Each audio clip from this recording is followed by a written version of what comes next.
مولاي صلي وسلم دائما ابدا على حبيبك خير الخلق كلهم. अस्सलामु अलैकुम वरहमतुल्लाहि वबरकातुहू। नाज़रीन, इस्तक़बाल है, स्वागत है आपका viral news live studio Jalgaon, Maharashtra, India में। मैं आपका मेज़बान मुफ्ती मोहम्मद हारून नदवी। आइए प्यारे मुल्क भारत की बहुत ही ख़ास बड़ी 10 अहम ख़बरों पर नज़र डालते हैं। जी नाज़रीन, सबसे पहले मैं अपील करूँगा कि जो साथी नए हैं और अभी तक जुड़े नहीं हैं, अगर वो चाहते हैं कि प्यारे मुल्क भारत की और पूरी दुनिया की सच्ची खबरें बेबाक और बेखौफ अंदाज में देखें और सुनें, तो फिर इस चैनल से जुड़ जाइए। सब्सक्राइब कर लें हमारे इस चैनल को, बेल आइकॉन घंटी के बटन को भी दबा दें, और घंटी के बटन दबाने के बाद 3 ऑप्शन आएगी, उसमें पहला ऑप्शन ऑल का रहेगा, उससे भी टच कर दें। ये तीनों काम करने से ये होगा कि आप चैनल के साथ जुड़ जाएंगे। हमारी हर खबर, हर वीडियो आपको आपके मोबाइल पर मिल जाया करेगी, और हम वो दिखाते हैं जो दलाल या सत्ता की गोद में बैठे हुए चैनल नहीं दिखा पाते हैं। और नाज़रीन, हम हर रोज़ एक अपील करते हैं, बड़ी अहम अपील होती है, चाहे आप उसको समझे ना समझें। देखिए, ये एक प्राइवेट चैनल है, कोई सरकारी चैनल नहीं है। अगर आप चाहते हैं कि जुल्म के ख़िलाफ़, जालिमों के ख़िलाफ़ बोलने वाले ऐसे चैनल जो हुकूमत की निगाहों में निगाहें डालकर बात कर रहे हैं, आप अगर चाहते हैं कि ऐसे चैनल मजबूत हो, ताकतवर हो, बढ़े, तरक्की करे, तो प्लीज़ चैनल चलाने के लिए बड़ा रुपया पैसा खर्च होता है। आप चैनल की फाइनेंशियल हेल्प, माली मदद ज़रूर करें। स्क्रीन पर आप नज़र डालें, हमारे चैनल का बैंक अकाउंट नंबर भी दिया जाता है, और अगर आप ऑनलाइन भेजना चाहते हैं तो गूगल पे, फ़ोन पे और पेटीएम तीनों का नंबर एक ही है, 9923223361। अल्लाह ने जो भी आपको ताकत दी है, अपनी ताकत के एतबार से आप चैनल की माली मदद ज़रूर करें।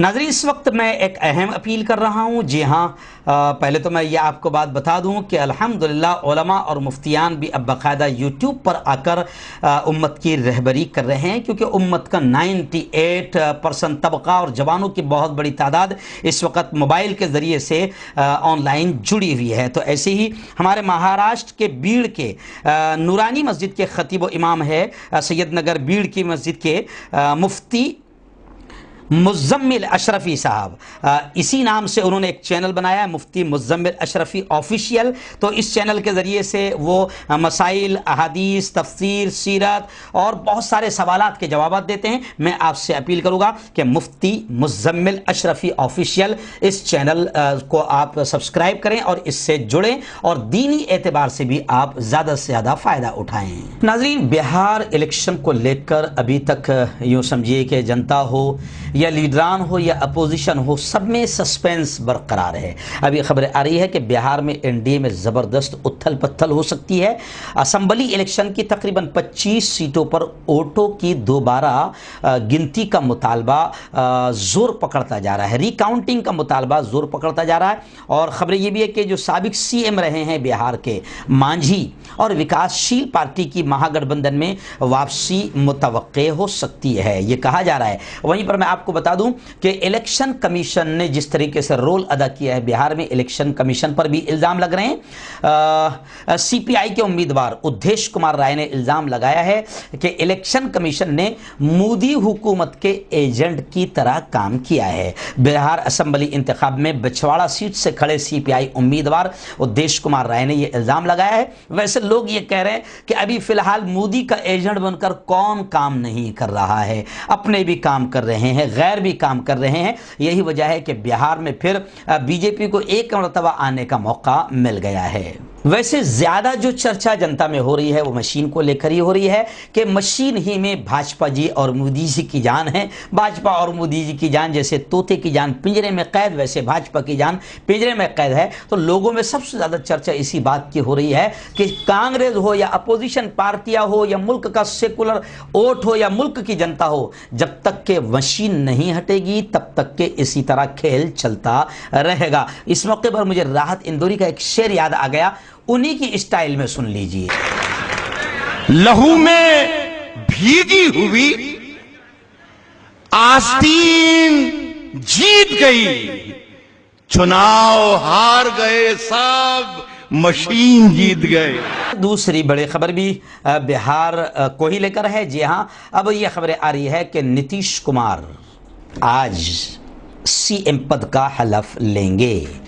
तारकिशोर नायब वजीर आला उप मुख्यमंत्री बनेंगे। नीतीश कुमार का इस वक्त ये बयान आया है कि मैं चाहता था कि कोई और वजीर आला बने, लेकिन बीजेपी की दरखास्त पर मैं तैयार हो गया। लेकिन वहीं पर मनोज झा ने तंज करते हुए कहा कि नीतीश ज़्यादा दिन वजीर आला नहीं रह सकेंगे। अक्सरियत कमज़ोर से आरजेडी लीडर मनोज झा ने तंज करते हुए बड़ा बयान दिया है। वहीं पर और खबरें ये भी आ रही है कि लोग अब ये भी कह रहे हैं कि आखिर नीतीश को मुख्यमंत्री बनाने बीजेपी की मजबूरी क्यों, जबकि बीजेपी की सीटें अब ज्यादा आई है, लेकिन इसके बावजूद भी नीतीश को ही क्यों मुख्यमंत्री बनाया जा रहा है। बीजेपी की ऐसी क्या मजबूरी है कि नीतीश को ही मुख्यमंत्री बनाया जा रहा है। ऐसे कई सारे सवालात इस वक्त भाजपा पर उठ रहे हैं। नाज़रीन, तीसरी बड़ी खबर रियासत महाराष्ट्र से आई है। जी हां, महाराष्ट्र की महाविकास अघाड़ी और मरकज की मोदी सरकार यानी केंद्र सरकार, भाजपा सरकार, मोदी सरकार में एक बार फिर तनाव का मामला सामने आ रहा है। तफसीलात कुछ इस तरीके से है कि गुज़िश्ता दिनों महाराष्ट्र में बेमौसम होने वाली शदीद बारिश की वजह से रियासत के कोकन समेत दीगर इलाकों में जो तबाही मची थी और जिसमें करोड़ों का नुकसान हुआ था। बताया जा रहा है कि नुकसान से निपटने के लिए महाराष्ट्र सरकार ने मरकज से माली मदद मांगी थी, जिसके जवाब में मरकज ने महाराष्ट्र के साथ सौतेला सलूक करते हुए जहां 10,000 करोड़ का राहती फंड मांगा गया था, तो 10,000 करोड़ के बजाय रियासत महाराष्ट्र को सिर्फ 268 करोड़ रुपये ही दिए गए हैं। इसलिए उद्धव जी ठाकरे ने महाराष्ट्र के वजीर आला ने साफ तौर से कहा है कि मोदी सरकार महाराष्ट्र के साथ सौतेला सलूक कर रही है। 10,000 करोड़ के राहती फंड का डिमांड किया गया था, लेकिन सिर्फ 268 करोड़ ही मिले हैं। वैसे जनता में भी ये बात जारी है कि मोदी सरकार हर उस स्टेट को सबक सिखाना चाहती है जहां पर उनकी सरकार यानी मोदी की सरकार नहीं है। वज़ीर आला उद्धव ठाकरे ने यह भी कहा कि भाजपा अपनी इख्तिदार वाली यानी जहां भाजपा की हुकूमत है उन स्टेट्स को जबरदस्त अंदाज में मदद दे रही है। उन्होंने यह भी बताया कि सबसे ज्यादा हैरत इस बात पर है कि मगरिबी बंगाल को सबसे ज्यादा फंड दिया गया और ऐसा पहली बार हुआ है कि मगरिबी बंगाल पर मरकज बहुत मेहरबान दिखाई दे रही है। लेकिन लोग कह रहे हैं कि उद्धव जी ये तो क्लियर बात है, क्योंकि अब मगरिबी बंगाल में इलेक्शन आ रहे हैं। उद्धव जी ने यह भी कहा कि इससे पहले भी मगरिबी बंगाल को 1,000 करोड़ रुपए और उड़ीसा को 500 करोड़ रुपए की माली मदद दी गई। इसके साथ ही रियासत कर्नाटक को भी 577 करोड़ रुपए की मदद दी गई। लेकिन महाराष्ट्र जहां पिछले 2 महीनों के दरमियान कुदरती आफत से करोड़ों रुपए की तैयार फसलें तबाह हुई, यहां इमदाद देने में मरकज ने सौतेला सलूक किया, यानी केंद्र सरकार ने महाराष्ट्र के साथ सौतेला सलूक किया। नाज़रीन, इंसान की फितरत है कि जिस चीज़ से उसको रोका जाए वो उसको देखने की कोशिश करता है कि आखिर क्या बात है। फिलहाल पूरी दुनिया में इस्लामोफोबिया फैल रहा है, इस्लाम के खिलाफ माहौल बन रहा है, लेकिन ये दुश्मन नहीं जानते कि इस्लाम की फितरत में कुदरत ने लचक दी है, उतना ही ये उभरेगा जितना कि दबाओगे। तो ऐसी ही एक खबर श्रीनगर से आई है कि इस्लाम के खिलाफ प्रोपेगेंडा या इस्लामोफोबिया का बरसों से दुनिया भर में चर्चा है। इस्लाम को बदनाम या गैर मुस्लिम भाइयों गैर मुस्लिमों की दानिस्ता कोशिश है। राजस्थान के अलवर के रहने वाले 21 साला शुभम यादव को कभी इस्लामोफोबिया पर यकीन नहीं रहा, चुनांचे उन्होंने इस्लाम की हकीकी मालूमात के लिए कश्मीर में एमए इस्लामिक स्टडीज में दाखिला हासिल कर लिया है। इस्लामोफोबिया से तंग आकर शुभम यादव ने इस्लामिक स्टडीज के लिए तैयारी की सोची और उसको दाखिला भी मिल गया। अब वो इस्लामिक स्टडीज में एमए करेगा। नाज़रीन, इस वक्त दिल्ली की हालत बड़ी खराब है। दिल्ली में कोरोना की वबा बड़ी तेजी से बढ़ रही है। इसी को लेकर अमित शाह ने आला सतही इजलास तलब किया है। राजधानी दिल्ली में कोरोना के बढ़ते मामलों के पेश नजर मरकजी वजारत दाखिला ने आज शाम 5 बजे कोऑर्डिनेशन कमेटी का इजलास बुलाया है। नॉर्थ ब्लॉक में मुनक्किद होने वाले इस इजलास में दिल्ली के वजीर आला अरविंद केजरीवाल, मरकजी वजीर सेहत डॉक्टर हर्षवर्धन सिंह सिंह मरकजी सेक्रेटरी बराए सेहत दिल्ली के एलजी समेत कई आला अफसरान शामिल होंगे। इजलास के दौरान कई अहम फैसले लिए जाने की तवक्को की जा रही है। कौमी राजधानी में दिल्ली में कोरोना लगातार अपने पैर पसार रहा है। गुज़िश्ता 24 घंटों में कोरोना के 7,340 नए केसेस सामने आए हैं और 96 अफराद की मौत हुई है। जी हाँ नाज़रीन, ये भी दिल्ली की खबरें आ रही है कि दिल्ली में फ़ज़ाई आलूदगी में मुसलसल इजाफा हो रहा है और कहा जा रहा है कि आने वाले 48 घंटों में दिल्ली में हालात और ख़राब हो सकते हैं। नाज़रीन, इस वक्त बड़ी खबर हुल्लड़बाज एंकर, चीखने और चिल्लाने वाले एंकर अर्नब गोस्वामी को लेकर इस वक्त यहाँ पर आई है। जी हाँ, खबरें आ रही है कि अर्नब गोस्वामी, रिपब्लिक टीवी के चीफ इन एडिटर अर्नब गोस्वामी को 10 लाख रुपए के बॉन्ड भरने की नोटिस जारी की गई है और अब इश्तियाल अंगेज भड़काऊ तबसरा अगर किया तो सख्त कानूनी कार्रवाई की वार्निंग दी गई है। रिपब्लिक टीवी के एडिटर अर्नब गोस्वामी की परेशानियों से जल्द निजात मिलने की उम्मीद नजर नहीं आ रही है। मुंबई पुलिस ने अब उन्हें शो कॉज नोटिस जारी की है जिसमें यह इल्जाम लगाया गया है कि पालघर मॉब लिंचिंग केस और बांद्रा मुहाजिर वाक़े के दौरान उनके तबसरे फौरी तौर पर इश्तियाल अंगेज थे। पुलिस ने मुतालबा किया है कि अर्नब गोस्वामी को अच्छे सलूक के लिए एक बॉन्ड पर दस्तखत करना होगा और ये वादा करना होगा कि वो मुस्तकबिल में इश्तियाल अंगेज तबसरों से गुरेज करेंगे और अगर उन्होंने इस बॉन्ड की खिलाफ वर्जी की तो उनके खिलाफ सख्त कानूनी कार्रवाई की जाएगी। अब ये खबरें आ रही है, लेकिन लोग इस खबर के आने के बाद सोशल मीडिया पर कमेंट कर रहे हैं कि अर्नब शायद अपनी घटिया हरकतों से बाज नहीं आएगा, इसलिए कि उसे मालूम है कि उसके आका वो है जो सुप्रीम कोर्ट में फौरन उसकी सुनवाई करवा देते हैं। इसलिए लोग तबसरा कर रहे हैं कि अर्नब अपनी बदतमीजी से बाज नहीं आएगा। नाज़रीन, इस वक्त रियासत महाराष्ट्र के बीड़ ज़िला से एक बड़ी दर्दनाक और खौफनाक खबर सामने आ रही है। जी हाँ, दिवाली पर एक लड़की घर जा रही थी कि उसको उसके ही प्रेमी ने जिंदा जला दिया। खबर यह है कि वो बेटी 11 घंटे तक दर्द से कर्ब से तड़पती रही, आखिर इलाज के दौरान उसकी मौत हो गई। जी हाँ, बीड़ ज़िले में ये खौफनाक वारदात पेश आई है कि दिवाली के लिए घर जा रही लड़की को उसके ही बॉयफ्रेंड ने तेज़ाब और पेट्रोल डालकर जिंदा जला दिया। 50% झुलस चुकी मुतासरा करीब 11 घंटों तक सुनसान जगह पर तड़पती रही। दोपहर में जब कुछ मकामी लोगों ने उसकी आवाज़ सुनी तो पुलिस को उसकी इत्तला दी। खैर, उसे अस्पताल पहुंचाया गया, मगर 16 घंटों के बाद लड़की ने इलाज के दौरान ही दम तोड़ दिया। जुमा को वो पुणे से अपने प्रेमी अविनाश राजुरे के साथ बाइक से शिलगांव जाने के लिए निकली। रात करीब 2 बजे अविनाश ने पलंब घाट के पास सुनसान इलाके में बाइक रोकी, जिसके बाद अविनाश ने उस पर हमला कर दिया।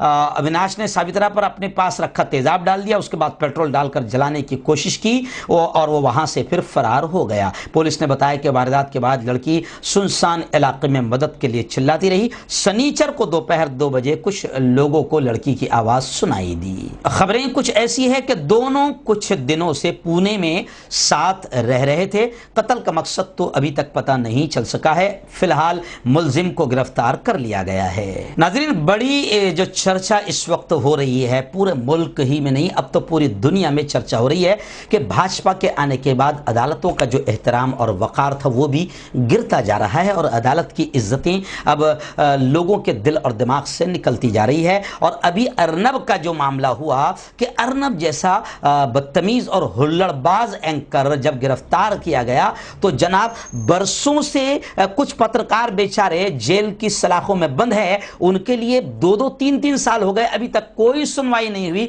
लेकिन अर्नब इतना खास पालतू है कि उसके लिए 8 दिन के अंदर सुप्रीम कोर्ट में भी सुनवाई करवा दी गई और उसे जमानत मिल गई। तो अब चर्चा यह हो रही है, रिपब्लिक टीवी के editor in chief Arnab Goswami को जो गिरफ्तार किया गया और फिर उसको फौरन जमानत दी गई, तो इसको लेकर अब लगातार सवाल उठ रहे हैं। गुज़िश्ता दिनों सुप्रीम कोर्ट बार एसोसिएशन के सरबराह दुष्यंत दवे ने भी अर्नब मामले की फौरी समाअत किए जाने को लेकर सवाल उठाए थे। छुट्टी के दौरान ऐसी फौरी समाअत पर एतराज, यानी छुट्टी होने के बावजूद भी अर्नब के लिए स्पेशल मामला चला और फटाफट सुनवाई हो गई और उन्हें जमानत मिल गई। तो अब लोग ये कह रहे हैं कि जब अर्नब को जमानत मिल सकती है तो आसिफ सुल्तान को क्यों नहीं? जम्मू कश्मीर के सहाफ़ी, जर्नलिस्ट, पत्रकार 2 साल से ज़्यादा अरसे से जेल में बंद है, लेकिन उनको अभी तक सुनवाई भी नहीं हो रही है। तो लोग अब कमेंट कर रहे हैं इस खबर के आने के बाद कि वो आसिफ सुल्तान है। अर्नब जैसा अगर चाटुकार और पालतू होता तो हो सकता कि उनकी भी 8 दिन में जमानत हो गई होती, लेकिन अर्नब बनना बहुत ज़रूरी है। और अब तो पत्रकार भी अपने अपने ग्रुप में बात कर रहे हैं कि अगर आपको बेहतरीन अंदाज में चैनल चलाना है तो फिर आपको अर्नब जैसा चाटुकार बनना बहुत ज़रूरी है, वरना फिर अगर आप उठा लिए जाएंगे तो बरसों तक के आपकी सुनवाई भी नहीं होगी। चलिए नाज़रीन, आज की बड़ी खबर तो आप जानती है कि महाराष्ट्र में भी ऐलान हो गया है कि मस्जिद हो या मंदिर हो या चर्च हो, गुरुद्वारे हो, तमाम इबादतगाहें, प्रार्थना स्थल जो है आज से खुल गए हैं, लेकिन कुछ शर्तें तो रखी गई है और रखी जानी भी चाहिए। खैर, लेकिन अब बड़ी खबर ये आ रही है कि इबादत गाहों के खुलने को लेकर भी बीजेपी क्रेडिट लेने की कोशिशें कर रही है। और अब महाराष्ट्र में मस्जिद और मंदिर खुले हैं तो अब बीजेपी और शिवसेना में क्रेडिट की जंग शुरू हो गई है। बीजेपी उसका सेहरा अपने सर लेना चाह रही है और बीजेपी कह रही है कि भाइयों देखो, हमने कितने जबरदस्त अंदाज में एहतजाज किए, आंदोलन किए, तब जाकर मस्जिद और मंदिर खुले हैं। तो और शिवसेना के संजय राउत साहब का कहना है कि बीजेपी को इसका सेहरा नहीं लेना चाहिए, क्योंकि इबादत गाहों को बंद करने का फैसला महाराष्ट्र सरकार का नहीं था, केंद्र सरकार का था, मरकजी सरकार का था। और उस वक्त जब बीजेपी वाले मंदिर खोलने के लिए धरने आंदोलन कर रहे थे तो उस वक्त भी जनता उनको उल्टा जूता मार रही थी कि भाई मंदिर हो या मस्जिद हो, वो तो तुम्हारे आका ने बंद करवाए हैं।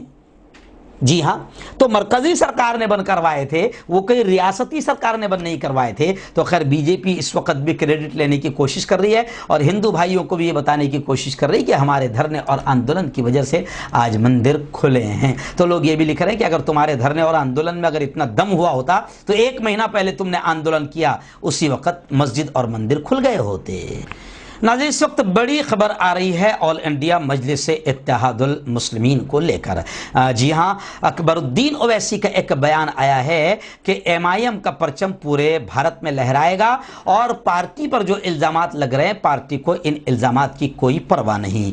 अकबरुद्दीन ओवैसी के इस बयान को लेकर ये बातें कही जा रही है कि बिहार में सबसे ज़्यादा बीजेपी के सत्ता पाने, बीजेपी के इख्तिदार में आने की वजह MIM को बताया जा रहा है। और लोग ये कह रहे हैं कि MIM ने 5 सीटें तो ली है, लेकिन पूरे इलाके में बीजेपी के लिए माहौल तैयार किया है। इसी को लेकर अकबरुद्दीन ओवैसी का बयान आया है कि तुम कैसे ही इल्जामात लगाओ, पार्टी को इल्जामात की कोई परवाह नहीं। लेकिन अकबरुद्दीन ओवैसी के इस बयान के आने के बाद में लोग ये कह रहे हैं कि आपको परवाह इसीलिए नहीं क्योंकि आप इसकी परवाह ही नहीं कर रहे हैं कि मामला क्या हो रहा है। तो खैर, जराए के मुताबिक ये भी खबरें आ रही है कि ओवैसी ने पार्टी अरकान असेंबली यानी जो बिहार में जो 5 मेंबरान जीते हैं उनको हैदराबाद बुला लिया है। तो हैदराबाद बुलाने को लेकर ये खबरें आ रही है कि ये अरकान असेंबली टूट न जाए, ये अरकान असेंबली कहीं किसी और पार्टी में भाग न जाए, इसके खौफ से इन्हें हैदराबाद बुला लिया गया है। जुमा के रोज़ अकबरुद्दीन ओवैसी ने बिहार के